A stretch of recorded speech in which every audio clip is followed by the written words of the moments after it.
नमस्कार, समाचारों में आपका स्वागत है। मैं हूं दीप्ति शाही सिंह और शुरुआत करते हैं इस समय की हेडलाइंस के साथ। वक्फ संशोधन बिल के बारे में आज सांसदों को दी जाएगी जानकारी। जेपीसी के चेयरमैन जगदंबिका पाल समझाएंगे बिल की बारीकियां। इसी सत्र में बिल पेश करने की सरकार की तैयारी। योगी सरकार के 8 साल पूरे होने पर प्रदेश भर में हो रहा है कार्यक्रमों का आयोजन। वहीं मंत्री बता रहे हैं सरकार की 8 साल की उपलब्धियां।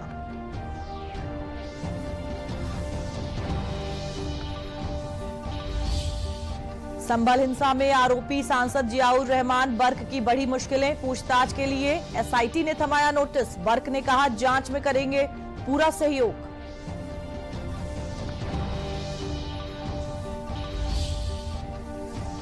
मुख्यमंत्री योगी आदित्यनाथ ने डिफेंस कॉरिडोर के लिए लखनऊ के भटगांव भूमि अधिग्रहण धांधली में तत्कालीन डीएम आईएएस अभिषेक प्रकाश समेत कुल 16 अधिकारियों पर कार्रवाई की अनुमति दे दी है। लखनऊ में एक सड़क का नाम बदलकर सुनीता विलियम्स के नाम पर रखा जाएगा। प्रस्ताव मनकामेश्वर से पार्षद रंजीत सिंह ने दिया और सर्वसम्मति से प्रस्ताव को पास किया गया।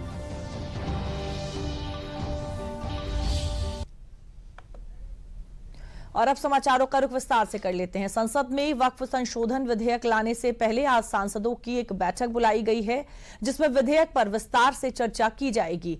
वक्फ संशोधन विधेयक के लिए बनी सांसद की संयुक्त समिति के अध्यक्ष जगदंबिका पाल विधेयक की बारीकियों के बारे में समझाएंगे। दरअसल सरकार इसी सत्र में वक्फ संशोधन विधेयक को पेश करने की तैयारी में है। हालांकि कई राजनीतिक दल और संगठन इस विधेयक का विरोध कर रहे हैं। All India Muslim personal law board का वक्फ बिल संशोधन विधेयक 2024 के खिलाफ कई राज्यों में धरना प्रदर्शन का कार्यक्रम है। विरोध कार्यक्रम के तहत आज पटना में और 29 मार्च को विजयवाड़ा में विधानसभा के सामने धरना प्रदर्शन किया जाएगा। वहीं जेपीसी अध्यक्ष जगदंबिका पाल ने इस विधेयक के खिलाफ विरोध की निंदा की है। उनका तर्क है कि संसद में चर्चा के बाद विधेयक पारित होगा, जो कि देश के हित में होगा, और उससे पहले संसद के बाहर इस तरह का विरोध केवल अल्पसंख्यकों में भ्रम पैदा करने वाला है। बिहार में विधानसभा चुनाव से पहले आरोप प्रत्यारोप का दौर जारी है। चुनावी बयानबाजी के साथ साथ पोस्टर वॉर भी शुरू हो गया है। पटना में एक बार फिर राबड़ी देवी के आवास के बाहर पोस्टर लगाया गया है। इसमें एनआरसी और वक्फ संशोधन बिल को लेकर सीएम नीतीश कुमार पर निशाना साधा है। ये पोस्टर आरजेडी नेता जहानाबाद मखदूमपुर से पूर्व जिला पार्षद संजू कोहली की ओर से लगाया गया है। हालांकि इस पोस्टर के बाद जेडीयू नेता नीरज कुमार ने अपनी प्रतिक्रिया दी है। देखिए ये खास रिपोर्ट। बिहार में विधानसभा चुनाव से पहले आरोप प्रत्यारोप का दौर जारी है। चुनावी बयानबाजी के साथ साथ पोस्टर वॉर भी शुरू हो गया है। पटना में एक बार फिर राबड़ी देवी के आवास के बाहर पोस्टर लगाया गया है। इसमें एनआरसी और वक्फ संशोधन बिल को लेकर सीएम नीतीश कुमार पर निशाना साधा है। ये पोस्टर आरजेडी नेता और जहानाबाद मखदूमपुर से पूर्व जिला पार्षद संजू कोहली की ओर से लगाया गया है। हालांकि इस पोस्टर के बाद जेडीयू नेता नीरज कुमार ने अपनी प्रतिक्रिया दी है। और जो मुसलमानों की संपत्ति लिखवा लिया वो कितना बड़ा गुनाहगार है। लालू परिवार ने जो संपत्ति लिखवाया है नौकरी के नाम पर और राजनीति के नाम पर, मुसलमान को भी नहीं बख्शा। उनकी संपत्ति भी लिखवा लिया, सबका जमाबंदी खाता नंबर खसरा नंबर। आप वक्फ बिल पर एनआरसी पर बोलते हैं। जो अल्पसंख्यक समुदाय के लोग भागलपुर के दंगे में भी स्थापित हो गए थे, 15 वर्ष तक कुंडली मार के बैठे हुए थे। नीतीश कुमार जी की सरकार ने उस बेदखल लोगों को जमीन पर कब्जा दिलाया, घर पर कब्जा दिलाया। वक्फ बिल के विरोध में जहां विपक्ष तरह तरह के राग अलाप रहा है, तो वहीं बीजेपी की तरफ से इसका करारा जवाब भी दिया जा रहा है। कोई दुष्प्रभाव नहीं पड़ेगा। देखिए कानून तो आएगा और कानून आना भी चाहिए। वक्फ प्रॉपर्टीज को लेके किस किस तरह के कानून हुए हैं, पूरा गांव बता दिया वक्फ की प्रॉपर्टी है। कई मंदिरों को बता दिया वक्फ की प्रॉपर्टी है। तो ये चलता रहा होगा इस देश में। कांग्रेस पार्टी की सरकार थी, कांग्रेस पार्टी की सरकार ने इन नियमों को माना। औरंगजेब के नाम पे सड़कें बनाई, औरंगजेब के नाम पे शहर बसा दिए। लेकिन ये बाबा साहब भीमराव अम्बेडकर जी के नेतृत्व में, उनके संविधान के दायरे में मोदी जी का नया भारत है। अब यहाँ न औरंगजेब रहेगा, न औरंगजेब रोड रहेगी और न वक्फ पर घटिया कानून रहेगा। वक्फ बिल के विरोध में शुरू हुई ये बयानबाजी अब पोस्टर वॉर तक उतर आई है। आपको बता दें कि इससे पहले भी 23 मार्च को राबड़ी देवी के आवास के बाहर मुख्यमंत्री को लेकर एक पोस्टर लगाया गया था। इसमें नीतीश कुमार को नॉन सीरियस सीएम बताया गया था, जिसके बाद ये पोस्टर वॉर का सिलसिला जारी हो गया। अब ये सिलसिला कितना आगे जाएगा ये तो वक्त ही बताएगा। यूपी का संभल इलाका लगातार सुर्खियों में बना हुआ है और इसकी एक वजह खुद यहां के सांसद भी हैं। समाजवादी पार्टी के सांसद जियाउर रहमान बर्क पर कई तरह के आरोप लगे हैं। उनमें से एक संभल में हुई हिंसा भी है। हिंसा की जांच कर रही है एसआईटी टीम ने बर्क से पूछताछ के लिए पहले उन्हें उनके संभल और फिर दिल्ली स्थित आवास पर नोटिस दिया, लेकिन दोनों ही जगह पर कोई नहीं मिला। फिर देर रात सांसद बर्क का बयान आया कि उन्हें धारा 35(3) के तहत दिया गया नोटिस मिल गया है। बर्क ने कहा है कि पुलिस को जांच के दौरान पूरा सहयोग करेंगे। मुख्यमंत्री योगी आदित्यनाथ ने डिफेंस कॉरिडोर के लिए लखनऊ के भटगांव भूमि अधिग्रहण धांधली में तत्कालीन डीएम आईएएस अभिषेक प्रकाश समेत कुल 16 अधिकारियों पर कार्रवाई की अनुमति दे दी है। इसमें तत्कालीन एडीएम प्रशासन अमरपाल सिंह, 4 तत्कालीन एसडीएम, 4 तहसीलदार के साथ अन्य अधिकारी हैं। अभिषेक प्रकाश को 20 मार्च को निलंबित किया जा चुका है। शेष का निलंबन तय माना जा रहा है।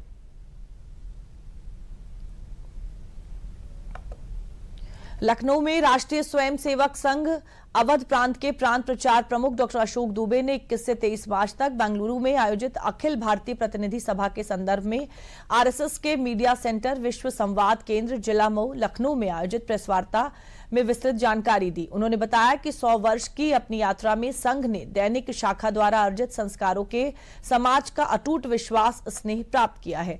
इस अवसर पर उन्होंने कहा कि संघ कार्य की शताब्दी के अवसर पर हमारा कर्तव्य है कि पूज्य संत और समाज की शक्ति का स्मरण करें, जिनका सहयोग हर परिस्थिति में हमारा संबल बना।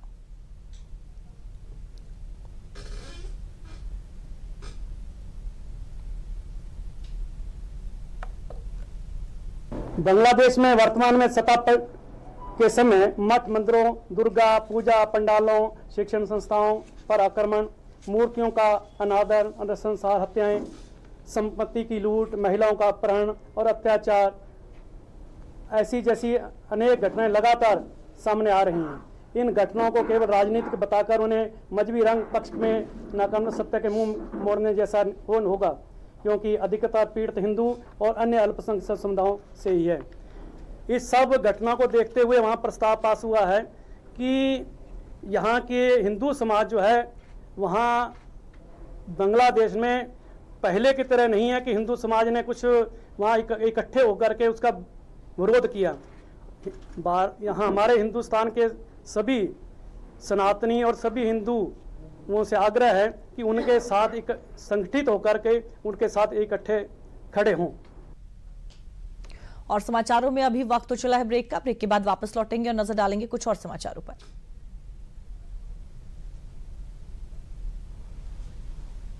सुनो, एक अच्छी इंश्योरेंस पॉलिसी एआई से पूछते हैं। एक ऐसी पॉलिसी जिसमें प्रीमियम पेमेंट हो लिमिटेड पर इनकम आती रहे लाइफ टाइम। LIC का जीवन उत्सव। एक ऐसी पॉलिसी जो दे होल लाइफ इंश्योरेंस कवर भी। LIC का जीवन उत्सव। वाओ, चलो तो LIC की जीवन उत्सव पॉलिसी ही लेते हैं। मैं भी तुमसे यही कह रही थी, LIC का जीवन उत्सव। लाइफ टाइम सेलिब्रेशन मनाइए LIC के जीवन उत्सव के साथ। फ्यूचर सेट है। ब्रेक के बाद समाचारों में आपका स्वागत है। गोरखपुर में मुख्यमंत्री योगी आदित्यनाथ ने केंद्रीय राज्य मंत्री कमलेश पासवान के पिताजी पूर्व विधायक स्वर्गीय ओम प्रकाश पासवान की 29वीं पुण्यतिथि पर आयोजित श्रद्धांजलि सभा में हिस्सा लिया। इस अवसर पर मुख्यमंत्री ने विशाल जनसभा को संबोधित किया। मुख्यमंत्री योगी आदित्यनाथ ने कहा कि पिछली सरकारों में हर जिले को माफिया दिए। भारतीय जनता पार्टी की डबल इंजन की सरकार ने प्रदेश के हर जिले को मेडिकल कॉलेज देने का काम किया। आज गरीबों को मकान मिल रहे हैं। याद करिए, देश के अंदर 4 करोड़ गरीबों को मकान मिल गए, 12 करोड़ गरीबों के घर में शौचालय बन गए। अकेले गोरखपुर में 1 लाख से अधिक गरीबों के मकान बन गए। प्रदेश में 56 लाख गरीबों के मकान बन गए। ये है सरकार की कार्य पद्धति। क्या किसी की जाति देखी गई? क्या किसी का क्षेत्र देखा गया?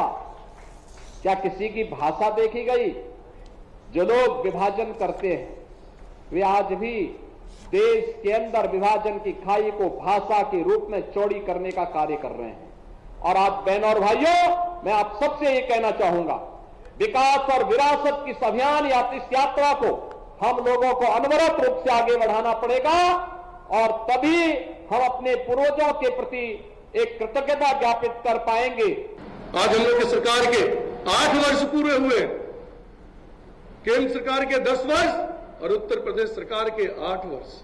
और 8 वर्ष में आप अगर खुद कल्पना करेंगे साथियों, जिस तरह के आदरणीय मुख्यमंत्री जी ने कार्य किया है, चाहे वो हम रोड के मामले में बात करें, चाहे हम उद्योग के मामले में बात करें, चाहे हम किसी भी इंफ्रास्ट्रक्चर के मामले में बात करें, तो मैं ये कह सकता हूं माननीय मुख्यमंत्री जी, आपने एक इतिहास कायम किया। मुख्यमंत्री जी, उत्तर प्रदेश सरकार के 8 वर्ष पूर्ण होने पर सरकार अपनी उपलब्धियां बताने में सक्षम है। रामपुर नुमाइश ग्राउंड में विभिन्न प्रकार के स्टॉल लगाए गए हैं। ये प्रदर्शनी 3 दिवसीय के लिए आयोजित की गई है। अलीगढ़ में भी मेले में केंद्र सरकार द्वारा 11 वर्ष और यूपी सरकार के 8 वर्षों की जनता सेवा, सुरक्षा और प्रदेश में सुशासन स्थापित किए गए प्रयासों और परिणामों को जनता को अवगत कराया गया। साथ ही फतेहपुर जनपद के प्रभारी मंत्री अजीत सिंह पाल ने भी प्रेस वार्ता कर सरकार की 8 साल की उपलब्धियां गिनाई। प्रयागराज में जल शक्ति मंत्री और प्रभारी मंत्री प्रयागराज स्वतंत्र देव सिंह ने भी प्रदेश सरकार के 8 वर्ष पूरे होने पर कार्यक्रम में बतौर मुख्य अतिथि शामिल हुए। इस मौके पर उन्होंने एक प्रेस वार्ता को भी संबोधित किया।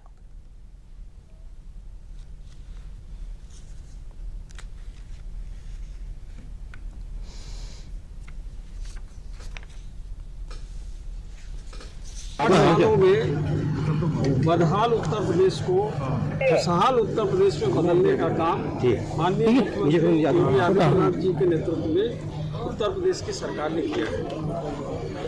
और जो राज्य कभी बीमारू राज्य के रूप में जाना जाता था, उस राज्य को विकसित राज्य की ओर ले जाने का काम हमारी सरकार ने किया है। जहां पर कैपिटा इनकम मात्र 46,000 रुपये थी, आज लगभग 1,24,000 पर कैपिटा इनकम हो गई है। देखिए, आदरणीय योगी जी के नेतृत्व में कानून व्यवस्था से लेके इंफ्रास्ट्रक्चर से लेके डेवलपमेंट, सभी लोग आगे निष्पक्ष रूप से नौकरी, रोजगार, इससे पूरे भारतवर्ष में उत्तर प्रदेश अग्रणी राज्य बना है।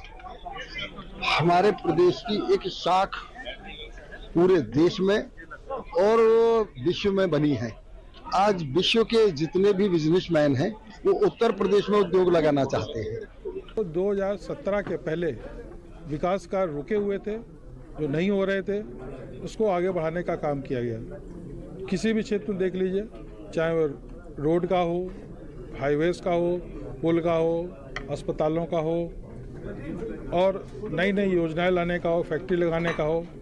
अभी हमारी सरकार गन्ने के क्षेत्र में पूरे देश में नंबर 1 पर है। हम लोगों की इकोनॉमी, अर्थव्यवस्था जो पहले 6ठे या 7वें पावधान की थी, आज वो दूसरे नंबर पर है। सिक्योरिटी फोर्स नामक नए सुरक्षा बल का गठन किया गया। दुर्दांत अपराधियों के विरुद्ध कार्रवाई अब तक 222 अपराधी मुठभेड़ में मारे गए और 8,118 घायल हुए और 28,000 इनामी अपराधियों को जेल भेजा गया। 79,79,984 अपराधियों के विरुद्ध गैंगस्टर अधिनियम और 930 अपराधियों के विरुद्ध एनएसए की कठोर कार्रवाई हुई। और समाचारों में अभी रुकेंगे ब्रेक के लिए।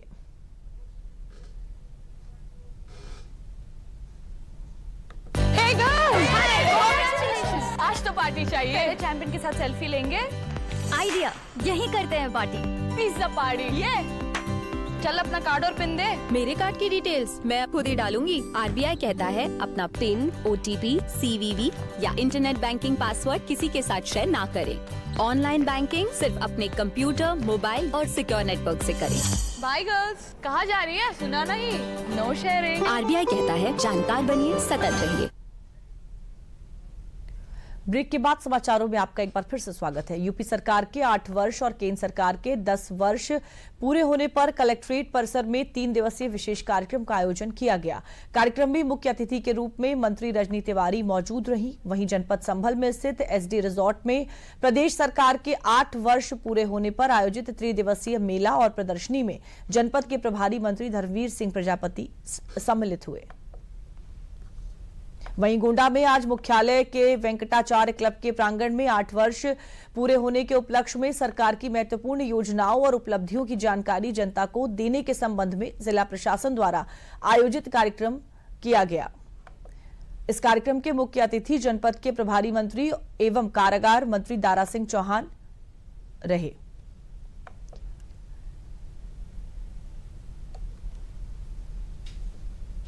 आज हमारे आप अगर स्कूल देखें, स्कूल चलो अभियान, बच्चे स्कूल जा रहे हैं। स्कूल में हम डीबीटी के माध्यम से बच्चों को 1200 रुपए दे रहे हैं कि उनको यूनिफॉर्म, जूता, मोजा, बैग, किताब सब देने का काम कर रहे हैं। स्कूलों की जो जीर्णशीर्ण अवस्था थी उनको बेहतर करने का काम कर रहे हैं। हम उनको लैपटॉप, टेबलेट और स्मार्टफोन देने का काम कर रहे हैं। हमारे जो मंडल में हमारे यहाँ यूनिवर्सिटीज नहीं थी, हमारे जो क्षेत्र ऐसे थे जहाँ पे कॉलेज नहीं थे, वहां पे भी हम कॉलेज यूनिवर्सिटीज देने का काम कर रहे हैं। हम तो अंत्योदय से सर्वोदय की तरफ ले जाने का काम कर रहे हैं। हमारे विभाग में तो अमूलचूल परिवर्तन हुआ है। मैं कह सकता हूं कि हमारे होमगार्ड की जो जवान थे उनको जो ट्रेनिंग भत्ता था वो 260 रुपये मात्र मिलता था और दैनिक भत्ता 800 से ज्यादा था। उसको माननीय मुख्यमंत्री से चर्चा करके ट्रेनिंग भत्ते को दैनिक भत्ते के बराबर कराया और 2 बार हमारे माननीय मुख्यमंत्री जी ने 2 बार उनका दैनिक भत्ता बढ़ाया। 375 रुपये मिलता था, उसके 400 रुपये किया, 100 रुपये बढ़ा करके 475 किया, फिर 125 रुपये बढ़ाया, फिर उसके साथ महंगाई भत्ता जोड़ा। आज हमारे होमगार्ड जवानों को 9 से 18 रुपये प्रतिदिन मिल रहा है। इसके मुख्यमंत्री आदरणीय योगी आदित्यनाथ जी को मैं बधाई देना चाहता हूं। जिस तरीके से 8 साल में गोंडा का जो विकास का एक प्रारूप उन्होंने तैयार किया, जिनके मन में था, आज गोंडा का चतुर्दिक बहुत बड़े पैमाने पर विकास हो रहा है। जनपद शाहजहांपुर के अटल बिहारी वाजपेयी प्रेक्षागृह में प्रदेश सरकार की सेवा, सुरक्षा और सुशासन नीति के सफलतापूर्वक 8 वर्ष पूर्ण होने के उपलक्ष्य में 3 दिवसीय मेला गोष्ठी का आयोजन किया गया। वित्त एवं संसदीय कार्य मंत्री सुरेश खन्ना ने कार्यक्रम की शुरुआत की। वहीं आगरा में भी प्रदेश सरकार के 8 साल सफलतापूर्वक पूरे होने पर सेवा, सुरक्षा और सुशासन नीति थीम पर 3 दिवसीय प्रदर्शनी मेले का उद्घाटन पर्यटन एवं संस्कृति मंत्री जयवीर सिंह द्वारा किया गया। वहीं सरकार के सेवा, सुरक्षा, सुशासन नीति के 8 साल के तहत आयोजित 3 दिवसीय आयोजन में प्रतिभाग करने ललितपुर पहुंचे राज्य मंत्री दानिश आजाद अंसारी।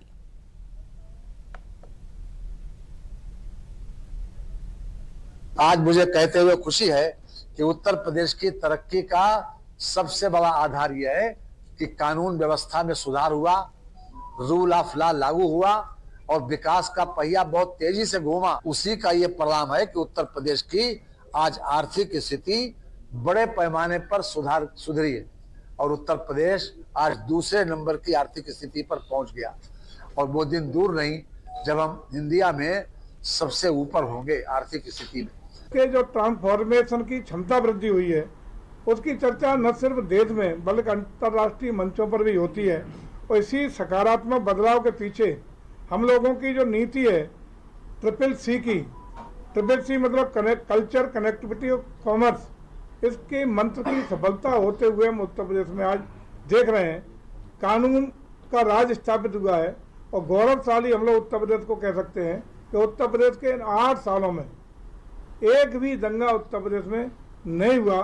जब पहले दंगों का प्रदेश कहा जा सकता था, इसका मतलब चाक चौबंद कानून व्यवस्था ऐसी है कि जहां अपराधियों के मनोबल टूटा है, हौसले पस्त हुए हैं, वहीं आम जनता को सुकून और सुरक्षित रहने का आभास हुआ है। देखिए, आज उत्तर प्रदेश के हमारी योगी सरकार को 8 साल पूरे हुए हैं। ये 8 साल विकास के, विश्वास के, उन्नति के, भाईचारे के, तरक्की के, समृद्धि के ये 8 साल हैं। हर साल उत्तर प्रदेश की योगी सरकार ने नए आयाम गढ़े हैं, उत्तर प्रदेश को विकास की नई ऊंचाइयों पे ले गए हैं हम। और योगी सरकार के कंधों पे उत्तर प्रदेश के विकास की एक जो जिम्मेदारी हमारी जनता ने दी थी, उस जिम्मेदारी पे पूरी ईमानदारी से हमें लगता है कि मुख्यमंत्री योगी आदित्यनाथ जी खड़े उतरने के लिए दिन और रात मेहनत कर रहे हैं उत्तर प्रदेश की जनता, ये हमारी प्राथमिकता है और इस प्राथमिकता पे पूरी गंभीरता से हमारी सरकार काम कर रही है। सर 8 साल बेमिसाल पे क्या कहेंगे? देखिए, मैंने बताया कि 8 साल ये बेमिसाल ऐसे ही नहीं कहे जा रहे हैं। इन 8 सालों में चाहे उत्तर प्रदेश के उद्योग को आगे बढ़ाने की बात हो, उत्तर प्रदेश के रोजगार को आगे बढ़ाने की बात हो, उत्तर प्रदेश की महिलाओं को सशक्त करने की बात हो, उत्तर प्रदेश की क्षमताओं में विस्तार करने की बात हो, उत्तर प्रदेश के रोजगार को और आगे बढ़ाने की बात हो, उत्तर प्रदेश को एक सुरक्षित माहौल देने की बात हो, उत्तर प्रदेश को एक एक्सप्रेसवे का प्रदेश बनाने की बात हो, उत्तर प्रदेश को एयरपोर्ट का प्रदेश बनाने की बात हो, उत्तर प्रदेश को समृद्धि का प्रदेश बनाने की बात हो, हर कसौटी पे हमारी योगी सरकार खरी उतरी है। आज उत्तर प्रदेश एक ग्रोथ इंजन के रूप में भारत को आगे ले जा रहा है। विकसित भारत 2047 का जो संकल्प प्रधानमंत्री मोदी जी ने लिया है, उसमें उत्तर प्रदेश की हमारी योगी सरकार पूरी ईमानदारी से अपने प्रदेश को आगे बढ़ाने के लिए काम कर रही है। और समाचारों में अभी रुकेंगे एक ब्रेक के लिए।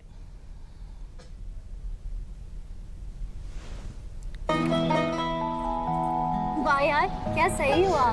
मेरा भी मन करता है कुछ करने का। मन करता है तो करो। घर की चीजों से टाइम ही नहीं मिलता और हूँ सिर्फ 10वीं पास। आप LIC की बीमा सखी योजना के साथ जुड़ सकती हो। मैं LIC एजेंट बन सकती हूँ? पूरी ट्रेनिंग भी मिलेगी, मंथली स्टाइपेंड भी मिलेगा। स्टाइपेंड भी? ऊपर से कमीशन अलग। LIC बीमा सखी योजना से जुड़ने के लिए अपनी नजदीकी LIC शाखा से संपर्क करें। LIC बीमा सखी योजना, अपनी शुरुआत अपने हिसाब से। ब्रेक के बाद समाचारों में आपका एक बार फिर से स्वागत है। भारत की शान अंतरिक्ष यात्री सुनीता विलियम्स के नाम पर प्रदेश की राजधानी लखनऊ में एक सड़क का नाम रखा जाएगा। कुर्सी रोड पर स्पोर्ट्स कॉलेज से इसरो कार्यालय के पास विकास नगर ट्राई सेक्शन तक की सड़क का नाम सुनीता विलियम्स मार्ग रखा जाएगा। ये घोषणा सोमवार को लखनऊ नगर निगम की कार्यकारी निकाय की बैठक में की गई। देखिए ये रिपोर्ट। भारत की शान अंतरिक्ष यात्री सुनीता विलियम्स के नाम पर प्रदेश की राजधानी लखनऊ में एक सड़क का नाम रखा जाएगा। ये घोषणा सोमवार को लखनऊ नगर निगम की कार्यकारी निकाय की बैठक में की गई। जब प्रस्ताव रखा गया तो वहाँ पे माननीय पार्षद हों चाहे अधिकारी हों, जो भी हो, सर्वसम्मति से प्रस्ताव पास हुआ और मुझे भी बड़ी खुशी हुई कि देश का पहला नगर निगम है जिसने अपनी बेटी को सम्मान दिया है। कुर्सी रोड पर स्पोर्ट्स कॉलेज से इसरो कार्यालय के पास विकास नगर ट्राई सेक्शन तक की सड़क का नाम सुनीता विलियम्स मार्ग रखा जाएगा। प्रस्ताव पार्षदों अनुराग मिश्रा और मनकामेश्वर से पार्षद रंजीत सिंह ने दिया था। ये फैसला भारतीय अंतरिक्ष यात्री सुनीता विलियम्स की उपलब्धियों को सम्मानित करने के लिए लिया गया है। भारतीय मूल की बेटी होने के नाते हम सबको गर्व है, इसीलिए मैंने जानकीपुरम में एक इसरो का ऑफिस है, उस ऑफिस के आगे की रोड उनके नाम पे किया है और सर्वसम्मति से पास हुआ है। चाहे अधिकारी हो चाहे पार्षद हो, कोई भी हो, जैसे ही मैंने सुनीता विलियम का नाम लिया है, बहुत खुशी खुशी सबने इसको समर्थन किया है। नगर निगम के अधिकारियों का कहना है कि इस कदम से न केवल लखनऊ शहर की सड़कों को एक नई पहचान मिलेगी, बल्कि ये शहर के युवाओं को प्रेरित करने का भी काम करेगा। इसके अलावा बैठक में कई अन्य मुद्दों पर भी फैसले लिए गए। एक बार उन पर नजर डाल लेते हैं। नगर निगम मुख्यालय में कार्यकारिणी की बैठक में वित्तीय वर्ष 2025-26 के लिए बजट पेश किया गया। 2025-26 का कुल बजट 3,270.54 करोड़ निर्धारित किया गया है। ऑफिस और कंप्यूटरीकरण पर के लिए 3 करोड़ से बढ़ाकर 4 करोड़ किया गया है। शमशान और पार्कों के लिए बढ़ा बजट। स्कूलों की मरम्मत और नए स्कूलों के निर्माण के लिए भी बजट में फोकस किया गया है। करीब 5 घंटे चली कार्यकारिणी की बैठक के दौरान ज्यादातर पार्षद फैसले के इंतजार में नगर निगम मुख्यालय में जमे रहे। संभल में लगने वाले नेजा मेला पर इस बार प्रशासन ने रोक लगा दी है। योगी सरकार का आदेश है कि किसी आक्रांता की याद में ये मेला नहीं लगेगा। ये तस्वीरें उसी जगह की हैं जहां इस मेले का आयोजन किया जाता था। पहले दिन मेले का आयोजन संभल से 4 किलोमीटर दूर गांव शहवाजपुर सूरा नगला में होता, जिस क्षेत्र में मेला लगता था। आज वहां गाड़ियां खड़ी कराई गई हैं। इसके साथ ही क्या है संभल की स्थिति, उसे भी देख लीजिए इस रिपोर्ट में। संभल में लगने वाले नेजा मेला पर इस बार प्रशासन ने रोक लगा दी है। योगी सरकार का आदेश है कि किसी आक्रांता की याद में नहीं लगेगा मेला। ये तस्वीरें उस जगह की हैं जहां इस मेले का आयोजन किया जाता था। पहले दिन मेले का आयोजन संभल से 4 किलोमीटर दूर गांव शहवाजपुर सूरा नगला में होता। जिस क्षेत्र में मेला लगता था, आज वहां गाड़ियां खड़ी कराई गई हैं। इसके साथ ही क्या है संभल की स्थिति, उसे भी देख लीजिए। संभल में इस बार नहीं लगेगा नेजा मेला। पूरे यूपी में इस बार नेजा मेला पर लगा प्रतिबंध। आज से मेले की शुरुआत होती थी। 2 किलोमीटर रेंज में लगता था मेला। जहां मेला लगता था वहां पुलिस की टीम गश्त कर रही है। किसी को भी उस क्षेत्र में खड़ा नहीं होने का आदेश है। छोटे मोटे स्टॉल भी नहीं लगने दिए जाएंगे। प्रशासन ने उस गड्ढे में भी सीमेंट भरवा दिया है। पहले जहां लोग जमा होकर दुआ करते थे और पुलिस की सुरक्षा बढ़ा दी गई है। आज इस स्थान पर किसी भी प्रकार का आयोजन नहीं हो रहा है। पूर्णतः शांति है। एक लुटेरी आक्रांता एवं एक निर्मम हत्यारे की याद में इस तरह का जो मेला आयोजित किया जाता रहा था, उस कुरीति को सभी लोगों ने त्यागा है, इस तथ्य को समझा है। कहीं भी अशांति नहीं है, पूर्णतः शांति है और फोर्स पूरी तरह मुस्तैद। नेजा मेला के प्रतिबंध को लेकर सियासत भी तेज हो गई है। इसे लेकर पहले अखिलेश यादव ने योगी सरकार पर निशाना साधा था, तो वहीं मंगलवार को बीजेपी की तरफ से भी इसका पलटवार आया है। देखिए, वो मेला हमारे देश की संस्कृति को मजाक उड़ाता था, उसके लिए अपमानजनक था। नेजा का मेला क्या था, आप जरा मुझे बताइए। गाजी सलार मसूद के नाम पे वो मेला मनाया जाता है। गाजी की उपाधि उसको दी जाती है जो गैर मुसलमानों का कत्ल करे। तो गाजी के नाम पर जो मेला मनाया जाता हो, बार बार ये बताता हो कि यहाँ पर हिंदुओं का कत्लेआम हुआ, बार बार ये बताता हो कि नहीं यहाँ पर बहन बेटियों की आबरू लूटी गई, बार बार ये बताता है कि यहाँ पर आक्रांताओं ने आकर बर्बरता की, उस मेले का क्या औचित्य है स्वतंत्र भारत में? और मैं तो प्रशासन को धन्यवाद दूंगा, माननीय योगी जी को धन्यवाद दूंगा कि इस प्रकार का मेला जो इस देश की संस्कृति का मजाक उड़ाता हो, इस देश के बहुसंख्यकों को बार बार अपमानित करता हो, जो ऐसा मेला जो बार बार याद दिलाता हो कि बहन बेटियों की आबरू लूटी गई, ऐसे मेले को खत्म होना चाहिए। उसको जो प्रतिबंधित किया गया है, मैं माननीय योगी जी को धन्यवाद दूंगा और वहां का जो प्रशासन उसको धन्यवाद दूंगा।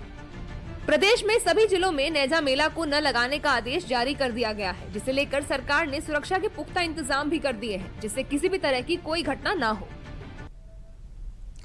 पत्थर उद्योग के लिए मशहूर ललितपुर में वर्षों से बिजली की राह देख रहे डीजल संचालित स्टोन क्रशर्स को बड़ी राहत मिली। प्रदेश सरकार द्वारा उद्योगों को बढ़ावा देने की नीति के तहत खनिज विभाग द्वारा चयनित गड़िया और लखनपुरा में विद्युत लाइन पहुंचाने का कार्य शुरू कर दिया गया है। विद्युत विभाग के बासी केंद्र के सहयोग से इन क्षेत्रों में बिजली आपूर्ति शुरू होने से स्टोन क्रशर उद्योग को नई ऊर्जा मिली है। देखिए पूरी खबर। पत्थर उद्योग के लिए मशहूर ललितपुर में वर्षों से बिजली की राह देख रहे डीजल संचालित स्टोन क्रशरों को बड़ी राहत मिली। प्रदेश सरकार द्वारा उद्योगों को बढ़ावा देने की नीति के तहत खनिज विभाग द्वारा चयनित गड़िया और लखनपुरा में विद्युत लाइन पहुंचाने का कार्य शुरू कर दिया गया। विद्युत विभाग के बासी केंद्र के सहयोग से इन क्षेत्रों में बिजली आपूर्ति शुरू होने से स्टोन क्रशर उद्योग को नई ऊर्जा मिली है। और ये हमारा 2015 से सबसे पहले लखनपुरा क्षेत्र में क्रशर संचालित हुए थे, तो तब से बिजली की डिमांड करी जा रही है क्रशर संचालकों के द्वारा। तो सबसे पहले आइडेंटिफाई करा गया कि हमारे पे क्षेत्र में कहाँ पे सबसे ज्यादा क्रशर हैं। तो 2 क्षेत्र हैं, एक लखनपुरा क्षेत्र और एक गड़िया क्षेत्र, जहाँ पे जनपद के सबसे ज्यादा स्टोन क्रशर संचालित हैं। तो प्रथम चरण में इन दोनों क्षेत्रों में बिजली कनेक्शन के प्रयास किए गए हैं। ये ललितपुर विद्युत विभाग के द्वारा बिजनेस प्लान 2023-24 के अंतर्गत बासी सब स्टेशन से निर्गत किया गया 2 लाइनों का निर्माण किया गया है और ये लाइनें लगभग 7 किलोमीटर लंबी है, जिसमें लगभग 40 लाख रुपए का खर्च आया है। इससे जो क्षेत्र में हमारे क्रशर कनेक्शन हैं जो अभी तक डीजल से संचालित थे, अब वो बिजली से चलेंगे और उनका जो आउटपुट होगा वो कुछ सस्ता होगा, जिससे वो मार्केट में फील्ड में कंपटीशन कर पाएंगे। स्टोन क्रशर उद्योग को बिजली आपूर्ति। और समाचारों में अब नजर डाल लेते हैं अंतर्राष्ट्रीय जगत की खबरों पर।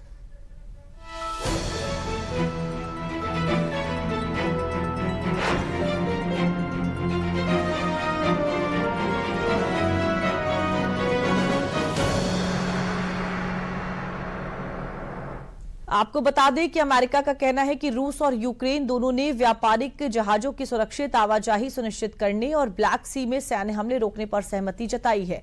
अमेरिका ने बताया है कि दोनों देश युद्ध बंदियों की अदला बदली करने, कैद में रखे गए नागरिकों को रिहा करने और जबरन रूस ले जाए गए यूक्रेनी बच्चों को वापस लाने में मदद करेंगे। यूक्रेन और अमेरिका ने इस बात पर सहमति जताई है कि रूस और यूक्रेन के ऊर्जा संयंत्रों पर हमले न हो, इसके लिए जरूरी कदम उठाए जाएंगे। वहीं अमेरिका ने अपने बयान में बताया कि वो रूस को कृषि उत्पादन और खाद के निर्यात में मदद करेगा और बंदरगाहों तक रूस की पहुंच को आसान बनाएगा।